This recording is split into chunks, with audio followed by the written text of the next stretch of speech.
বামপন্থী আইনজীবীরা এসেছিলাম, আমরা আশ্বাস দিয়েছি এর শেষ আমরা দেখে ছাড়ব। পরিবার আশ্বস্ত হয়েছেন, পরিবার বলেছেন তাদের এই লড়াইকে আমরা যাতে এগিয়ে নিয়ে যাই, তার জন্য যা যা করবার, আসল অপরাধী তাকে ধরবার, এবং জয়নগর থানার পুলিশ এবং কুলতলি থানার পুলিশ যেভাবে একে অন্যের ঘাড়ে বিষয়টিকে ঠেলে ডিলে করতে করতে সর্বশেষ এই পরিণতি ঘটেছে, এর শেষ দেখবার জন্য যা যা করণীয় তা আমরা আইনজীবী হিসেবে করব, বামপন্থী আইনজীবী হিসেবে করব। পরিবারের সাথে কথা বলেছি, পরিবারের পাশে আমরা আছি এবং বিচার পাইয়ে দেওয়ার জন্য যা যা করণীয় তা আমরা করব। পরিবারের তরফ থেকে কিছু বলা হলো? অবশ্যই আমরা আছি। পরিবার বলেছেন যে আপনারা প্রসিড করুন আপনাদের মতো, একটাই বিষয় আমাদেরকে খালি এনশিওর করুন যে আপনারা হয়তো আমার মেয়েকে ফিরিয়ে দিতে পারবেন না, কিন্তু আপনারা যাতে আমাদেরকে বিচারটুকু দিতে পারেন। আমরা আছি। সরকারের পক্ষ থেকে হাইকোর্টে আপিল করা হয়েছে মেয়েটির বাবা যা চাইছেন, যেভাবে চাইছেন সেইভাবে ময়নাতদন্ত করার জন্য।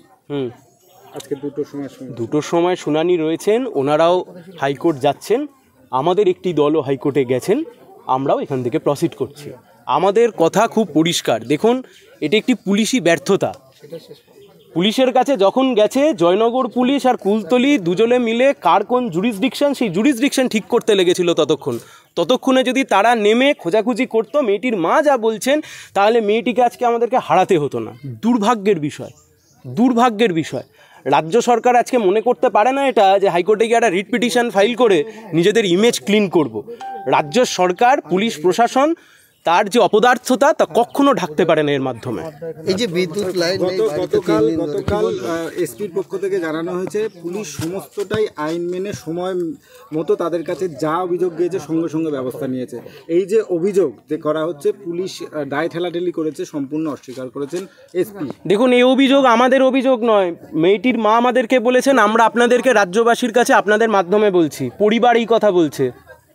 পুলিশি ব্যর্থতা এবং পুলিশ যেভাবে একে অপরের দিকে জুরিসডিকশন পয়েন্টে শুধুমাত্র, কারণ একটা কুলতলি বিধানসভা একটা জয়নগর বিধানসভা, শুধু এইটুকু ডিটারমাইন করবার জন্য, এইটুকু জিনিসের জন্য একটি বাচ্চা মেয়েকে আজকে তার প্রাণ হারাতে হলো। এসপি এসডিপিও যারা এত প্রোঅ্যাক্টিভ হয়ে গেছিলো আজ থেকে 1 বছর আগে দলুয়া কাকির সময়তে, আজকে ঠিক 1 বছর পরে এতটাই নিষ্ক্রিয় হয়ে গেল যে আমাদের একটি বোনকে আজকে আমাদের হারাতে হলো। এসপির যদি ন্যূনতম লাজলজ্জা থেকে থাকে অন্তত ব্যর্থতার দায়টা স্বীকার করুক, এইটুকু অন্তত করুক।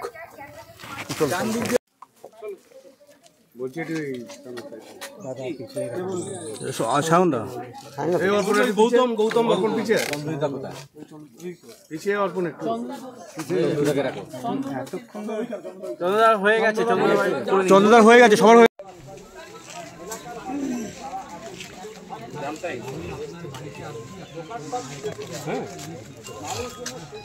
আমাকে তো কিছু বলিনি দাদা, আমাকে মোনালিসা দিয়ে